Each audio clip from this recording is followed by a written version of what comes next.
여러분 안녕하십니까. 이 더불어민주당 이재명은 선거에 공식 출마하겠다 어제 발표했습니다. 자, 그리고 이 이재명은 지금 선거법 위반 관련해서 상고심이 진행되고 있습니다. 상고심. 자, 1심에서 징역 1년의 집행유예 2년, 그리고 이 항소심에서는 징역 1년 집행유예 2년가 무죄로 바뀌어버렸습니다. 자, 그래서 이 이재명은 이 건과 관련해서는 상고를 할 수 없고, 그래서 검찰이 바로 그 다음날 상고를 했는데 이 절차가 빨라지고 있습니다.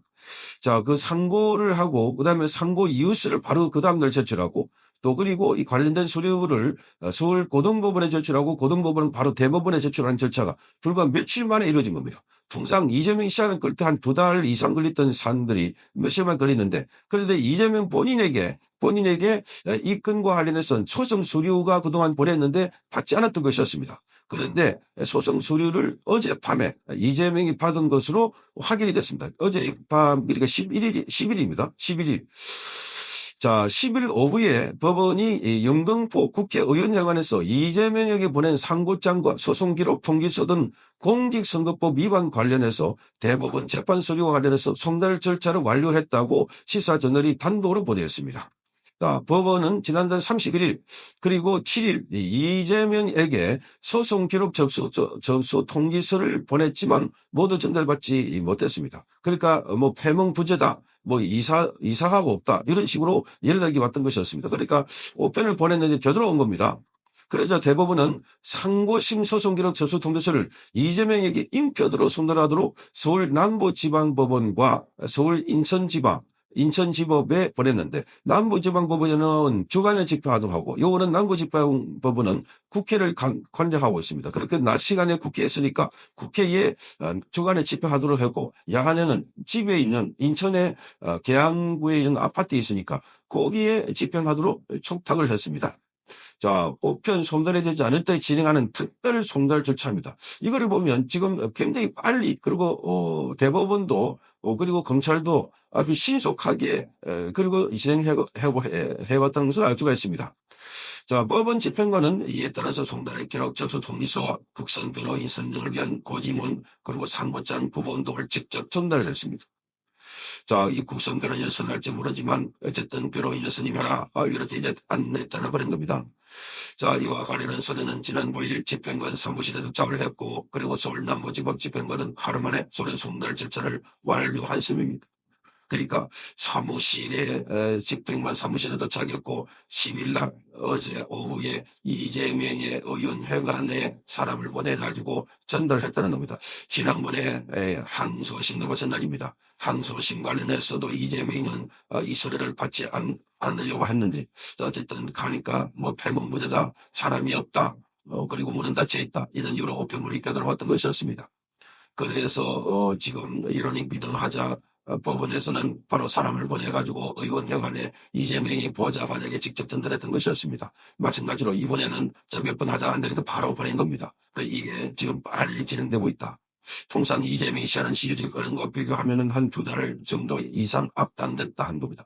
그러면 본재판, 대법원에서는 본재판이 빨리 시작될 것이다. 그러면 선거가 시작되기 전에 본격적으로 판결 결과가 나오지 않을까. 초미의 관심사가 지금 모이고 있습니다. 판결 결과도 나오지 않을까. 그러니까 대법원이 눈치를 보지 않는다면 원래 정해진 규칙 따라 이 심사를 하고 판결을 하게 되면 이 대법원은 법률 심의입니다. 사실관계 심사는 안 합니다. 사람은 부르지도 않습니다. 증인도 없고 증거도 별로 없습니다.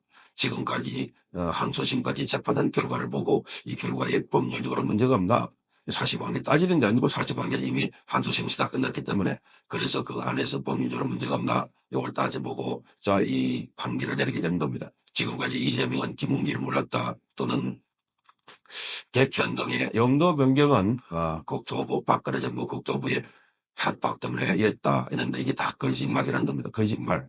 그래서 2심 항소심에서 이재명이 무죄를 준 게 여기에 잘못됐다, 법리를 잘못 이해했다, 오해했다는 겁니다. 사실관계를 오해하고 법리를 잘못 오해했기 때문에, 그래서 검찰은 상고를 한 겁니다. 상고. 자, 여기에 대법원에서 그런 결정을 내려주게 된다면 이재명의 재판은 원래 633 원칙에 따라서 이재명의 재판은 6월 26일 날 최대한 늦어도 6월 26일 날 끝내야 되는데, 그런데 한 2달 빨라져 버렸으니까 자, 그러니까 지금이 4월달이니까 4월달 안에, 5월달 안에 다 끝났지 않을까? 5월달 안에까지 끝나지 않을까? 그러면 5월달부터 본격적으로 선거 국면에 들어가는데 선거 국면에 들어가기 전에도 재판대로 나올 수가 있고, 아니 선거가 들어가더라도 재판대로 나올 수 있다. 현직 대통령에 대해서도 체포하고 구속했던 법원이고 그리고 검찰이고 그런 것 같으면, 자, 이재명은 여당 후보가 유력하다고 해서 뭐 이 판결 결과가 나왔다 뭐 선거를 계속 해야 된다는 법이 없습니다. 무엇보다도 법은 다른 것 정치 일진보다 우선하는 겁니다. 그래서 이재명이 비상이 걸렸다 하는 겁니다. 자, 재판 당사자인 이재명이 관련서를 받으면서 재판 절차가 본격화할 전망입니다. 법조계에는 피고인에 대한 서류 송달 완료와 상고인 측의 상고 이유서 제출 이후에 절차가 진행되고 이미 상고인 즉 검찰은 상고 이유서를 제출했습니다. 재판부에 이게 회부가 되면 바로 심리가 시작되는 겁니다. 자, 현재 이재명의 상고심은 대법원 상부에 배당이 되어 있습니다. 1, 2, 3 이렇게 부가 있습니다. 한 개 부에 4명이 있습니다. 그 부마다 이 좌편향 대법관들이 있기 때문에, 그래서 원래 이 한 개 부에서 참부에서도 저는 일치로 판결을 해야 되는데, 저는 일치가 안 되면 바로 대법원 저는 합의처로 넘기게 됩니다.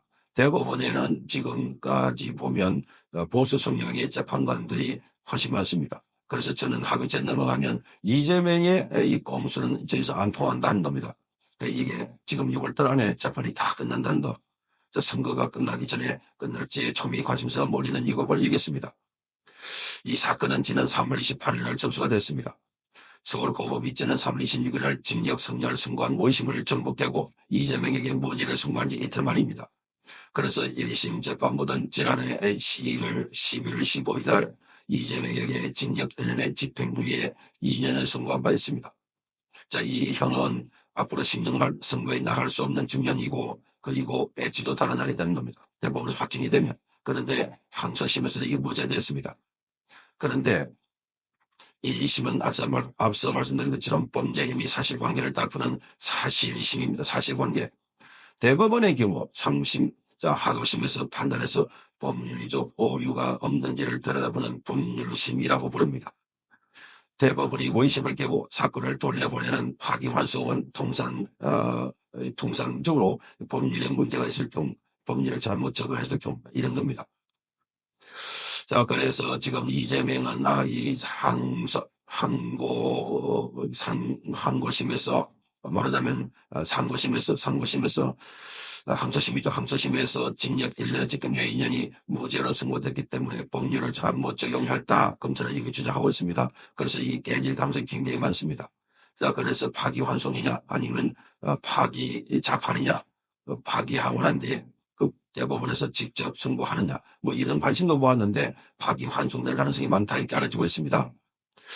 자, 그래서 이재명은 지금 재판도 받아이고 그리고 재판을 하면서 지금 선거운동도 해야 되고 그런데 마치 본인이 대통령이 된 것처럼 행세하고 있지만 지금 이게 최대의 변수가 되고 있습니다. 대법원에서 어떤 판결이 날 것이냐. 자, 그러니까 지금은 속도가 굉장히 빨라져 버렸다. 원래 1심에서 6개월 끝내야 되는데 2년 2개월 끊었습니다. 2년 2개월. 그게 이재명의 재판 지연순입니다. 이런 꼼수를 부르는 자가 대한민국의 대통령이 되겠다고 합니다.